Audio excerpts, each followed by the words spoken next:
ওইদিন আম্মু এত এত মজা করে বাসায় বিরিয়ানি রান্না করেছে, যারা খাবে তারাই আঙ্গুল চেটে পুটে খাবে। তাহলে চলো আজকে কোনো রেসিপি দেখাবো না, আজকে শুধু বিরিয়ানিই দেখাবো। 2000 years later.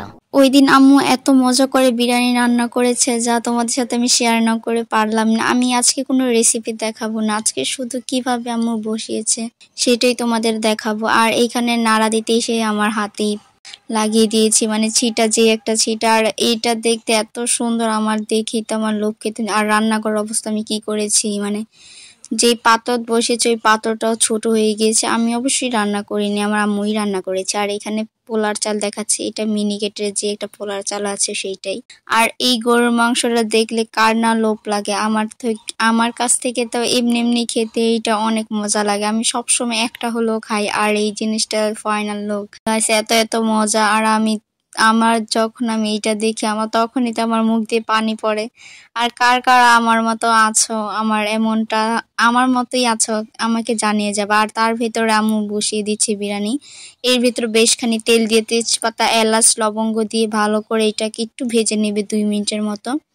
আম্মু বেশি ভাজে না, আর সবাই দেখি চাল দেয়, চাল দিয়ে ভাজে। আম্মু এইভাবে করে না, আম্মু একবার ডাইরেক্ট পানি দেয়। এখানে কতটুকু পানি দিয়েছে আমি জানি না, ওইখানে পুরা প্রায় 1.5 কেজি চালের জন্য কতটুকু পানি প্রয়োজন আমি জানি। আর এর ভিতরে এই আইসক্রিম গুলা তোমরা কি খেয়েছো কেউই?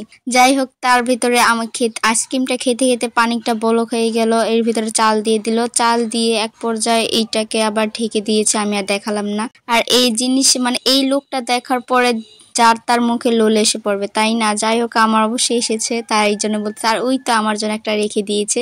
আর এখন ভালো করে একসাথে মিক্স করে নিব। আর রোজা তো শেষই হয়ে গেছে, তাই না? রোজা শেষ হওয়ার পরেই তো মজার মজার খাবার, মানে কি বলবে, এখানে অনেক দিন ধরে বিরিয়ানি খেতে মন চাইতেছিল। তার জন্য তো গরুর মাংস দিয়ে আম্মু এক পাতিলা বিরিয়ানি রান্না করে আমাদের সবাইকে দিল। আর আমরা ইচ্ছা মতো সবাই, এমনি তো বিরিয়ানি দেখলে এমনিতেই আমার অনেক অনেক খেতে মন চায়, তার ভিতরে এতগুলো বিরিয়ানি রান্না করেছে। আমি তো অনেক অনেক মজা করে খেয়েছি। আর কার কার বিরিয়ানি আমার মতো পছন্দ আমাকে জানিয়ে যাবা। আর কে কোন জায়গা থেকে আজকে ভিডিওটা দেখতে তো সেটাও জানাবা। আর ফাইনাল লুক, এত এত সুন্দর একটা গ্যারান বের হয়েছে। আর বিরিয়ানিটা খেতেও মাশাআল্লাহ অনেক অনেক মজা ছিল। যাই হোক, বিরিয়ানির সবাই আমি দাওয়াত দিলাম। আর কে কোন জায়গায় থাকো না থাকো আমাকে অবশ্যই কমেন্ট করে জানিয়ে যাবা। সবাইকে আমার তরফ থেকে অনেক অনেক ভালোবাসা রইল। আর সবাইকে বিরিয়ানির দাওয়াত দিয়ে দিলাম, আমাদের বাসা এসে খেয়ে যাবে আর প্রশংসা করে যাবে আমার আম্মুর হাতের রান্না কেমন। আর ফাইনালি আমারটাও দিয়ে দিচ্ছে, আমি এখন ঘরে যে ইচ্ছা মতো খাবো। রোজা শেষ করে আলহামদুলিল্লাহ আলহামদুলিল্লাহ আমরা সবাই এত এত খেতে পারছি, আল্লাহর রহমত। যাই হোক, ভিডিওটা কেমন হয়েছে অবশ্যই জানাবার। সবাই ভালো থাকবে, সুস্থ থাকবে, সবাইকে আল্লাহ হাফেজ।